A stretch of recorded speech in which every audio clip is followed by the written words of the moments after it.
The Mechanics.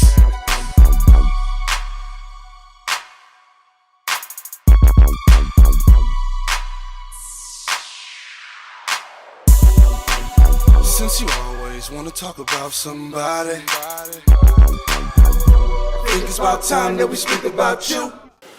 Welcome to Chief and Greed. Would you like to introduce yourself to everybody out here? It's your boy Discript, man. Straight up from Turlock, Locktown. You already know. Top tier. Representing that top tier SGR. You already know. For sure, man. Well, we're going to jump right into the questions if you don't mind. First, where did you get the name Discript? Am I saying it right? Discript or Discript? Discript, kind of like descriptive, you know? Okay. Is the way I write, you know, very descriptive of what I write. So I kind of got it off of that, you know, and then kind of flipped it where it took out the, you know. Yeah. So, you know, I just went with it like that, you know? For sure. So what got you into music in the first place? All right, when I was 6 years old, I was on my mom's shoulders as a little kid, and I was watching Too Short perform the song Bitch, thinking about sex, irritated by the Kotex, and he was throwing out fucking tampons to females that day. I was only 6 years old, might I tell you. So I was on my mom's shoulder, and my uncle comes up on stage and performs with Too Short that day in Martin Luther King in Modesto. And it was that day I knew I wanted to be a rapper, you know what I'm saying? When I see my uncle get on that stage and rip some shit up, you know, and for the Latins, you know, and it was a big thing back in the day. So, and that was in the 90s, you know what I mean? And I was still a little kid, but my first song I got to do after that was 9 years old in a real studio recording. So I've been doing it ever since I was 6, you know? Wow. Yeah. Wow. And you're only 21 now, though, right? No, I'm 33. Oh, man, come on, get out of here. We got a CID on that one. Yeah, I know. I will get checked. Yeah. All right. So, you know, during the time that you've been doing music, because you've been doing it for quite a while now, Yeah. Are there any points in your career that you look back on and you're like, man, I wish I would have just embraced that a little bit more and been more there in the moment? You said it exactly how I would say it, honestly, you know, because for the fact is that when I was young, you know, I just wish I would have pushed the way I push now. You know what I'm saying? The way I push now, I'm finally starting to turn some heads and get some listeners and get people actually involved in my music and all the fans and stuff, you know? Back then, I didn't have that drive. You know, I love to make music, but I would never release it. I would never do art cover. I would never do any of the shit that makes me who, you know, to get out there. You know what I'm saying? I would do everything wrong until I kind of, you know, got with OG and we started orchestrating things right. I got with Yuyo, you know, and he started teaching me the game and showing me that, bro, you gotta have a BMI. You gotta have things ready. You can't just sit there and just make music and expect to get paid off of music whenever, you know, you ain't even linked in. Yeah. So there's a lot to this music that I learned, you know what I'm saying, through the whole entire process, you know what I mean? Mm-hmm. So. You know, you kind of touched on it a little bit. You know, as far as the difference between back then to now, it seems like it's easier to build that fan base, because before we used to have to go out to the BART station with our CDs and slang them out the back of the trunk, and before the CDs it was cassette tapes, you know what I mean? Karaoke machines. Exactly, doing whatever you had to do to get out there and try to get noticed, you know? So now it seems like it's a little bit better, but the market's kind of being flooded with some of the stuff. I know I've used this term, and it's not fair sometimes. I call it garbage pail juice. Yeah. Right? So it's below the garbage, you know, the juice that collects at the bottom of the garbage pail. Man. And it's some of that stuff that's just flooding the market right now. And it's so hard for such talented artists to be recognized. You know? For sure. So, you know, all that hard work, but, you know, people have to still understand that the work is still just as hard as slinging those tapes out the back of your trunk. You may not be slinging it out the back of your trunk, but you have to now navigate through all that garbage pail juice, right? Yes. So what is some of your advice to some up and coming artists to kind of get past that and then not be considered the garbage pail juice? How do you get past being just a subpar rapper? I'll tell you right now, man, if you want to get somewhere, you got to be able to invest in yourself and believe in yourself first thing. If you don't believe in yourself, this ain't for you. This ain't for you at all. You know what I'm saying? You believe in yourself, that means you're gonna invest in yourself, you know what I'm saying? So quality beats, quality production, quality videos, quality pictures and graphics, it all comes into play. You know, that's what's gonna make you more noticeable, at least for the vision part, you know what I'm saying? Now for your music, man, you just gotta be good. You gotta be dope, you gotta stick out, you gotta, you know, there's a lot of people out here competing to be a rapper, you know what I'm saying? Yeah. So you just gotta, you gotta go hard on these, you know what I'm saying? You gotta go hard on them, bro, for real. Yeah. You know, and just make your own lane. You know, that's what me and OG are doing. We're making our own lane. We're trying to bring our own style of music and attract fans from every place that we could, you know what I mean? Yeah. So, Sure. you know, I suggest them to just keep grinding and pushing and trying to elevate their craft, you know? And even if they're not good right now, do you believe that some artists can actually grow? I've seen it, man. You'd be surprised. Like, hey, to tell you the truth, look at Blueface. Yeah. You know, there's some of his new songs that he's rapping on beat. You know what I'm saying? Congratulations. He finally got it. But what I'm saying, there is growth. You know, there is. As long as you're dedicated and you try and you want it, you're gonna have the growth. You know what I mean? Yeah. So the first thing is to do is to stay positive, though. You know? Yeah. Now, as far as features that you've had on some of your songs, is there a feature that stands out to you that just kind of like, man, I love that song more so than another feature that I may have done with somebody else. I love all my songs that I do with everybody, but there's this one song that you're just like, man, it means so much to you. Man, you know, I got a song that hasn't even been released, you know, and you know, the song meant a lot to me, and I haven't released it yet. You know, my brothers were both locked up during the time, and I was younger. I got to know the Jacka. I got a couple of songs with the Jacka, but one of them's never been released, and he's on a chorus, he's singing, and it's dope. So all you Jacka listeners, man, you best believe I got something coming for you. You know what I'm saying? I got some heat.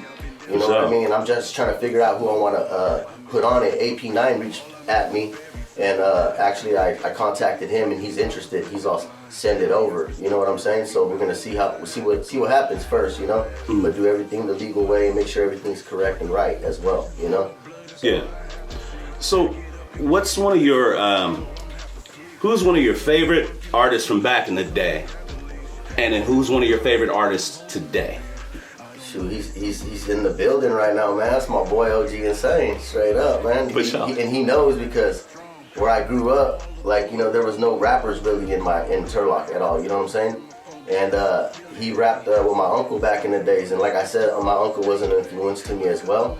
But you know, I got to hear his songs and his tape, like you were talking about, bro. Yeah. I had his Natural High tape from way back in the days, man, and I would slap that all the time. So as a kid, you know, I looked up to him, and you know, and he's still an inspiration to this day. His music's relevant, you know, and I'm glad to be linked up with the guy that I've always wanted to do music with as a kid. You know what I mean? That's pretty dope. So he's the same person as from back in the day to the guy who's still relevant today. Yeah, you know, and when I was a little kid, there's a story behind it. My grandpa, he was like, hey, I want you to meet my grandson, and he knew, you know, OG, and he's like, he met me, and he's like, man, hey, come back when you're ready, man, you know, because I still sounded like a little kid, you know, but I still had that drive, and look at, I came back, and we linked in, and things are going good for us, you know, and we're on a mission, you know what I mean? Mm-hmm.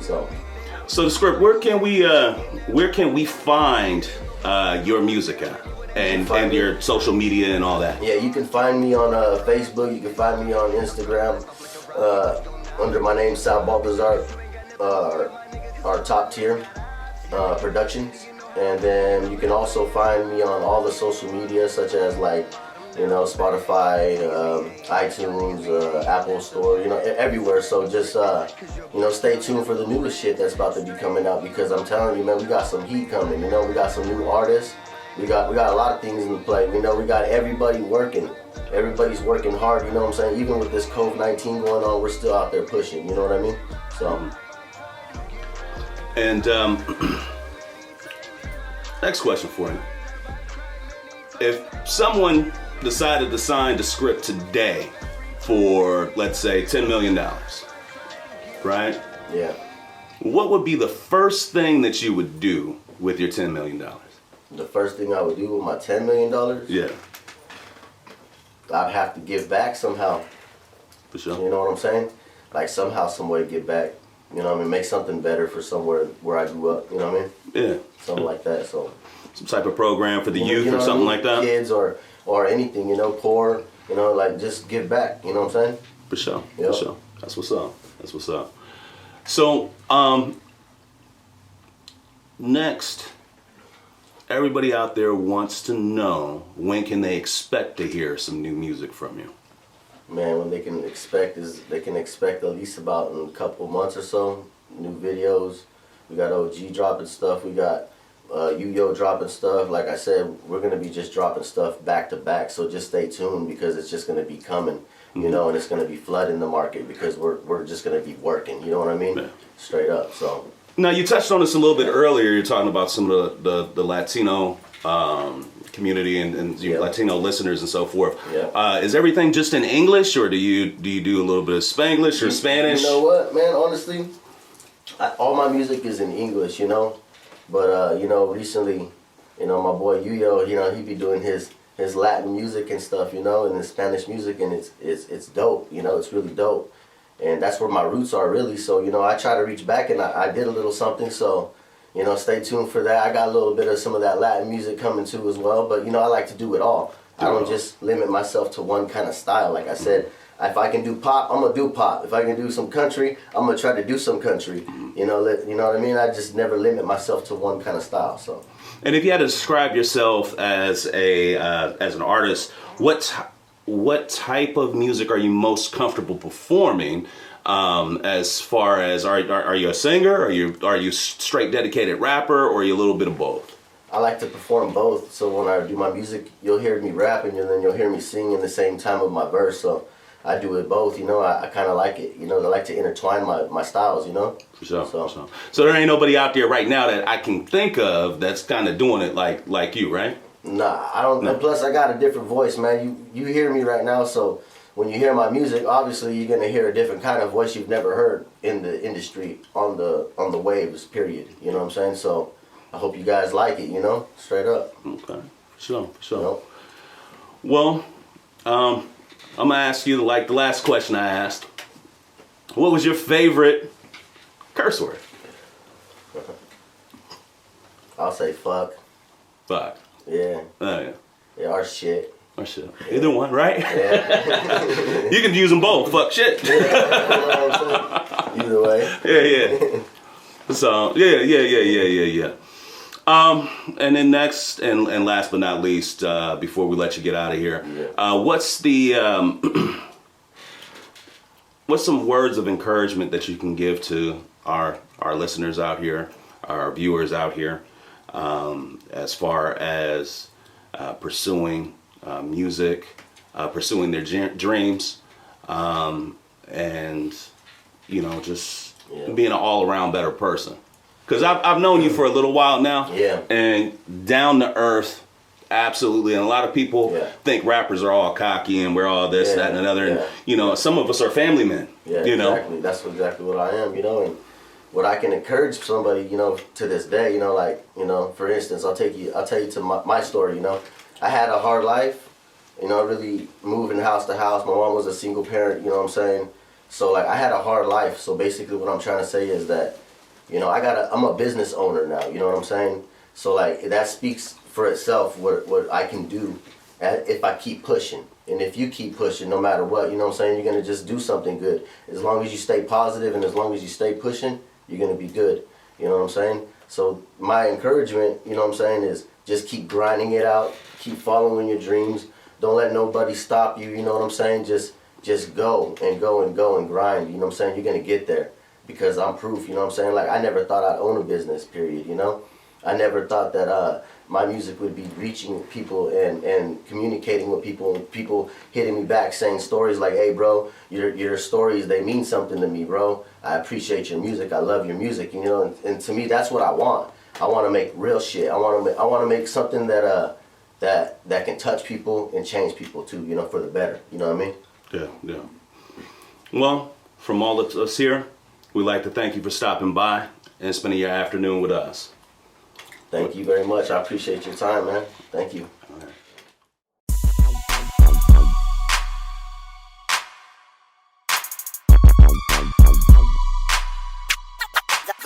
The Mechanics.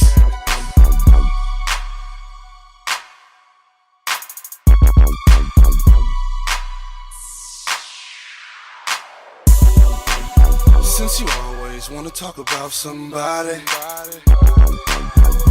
think it's about time that we speak about you.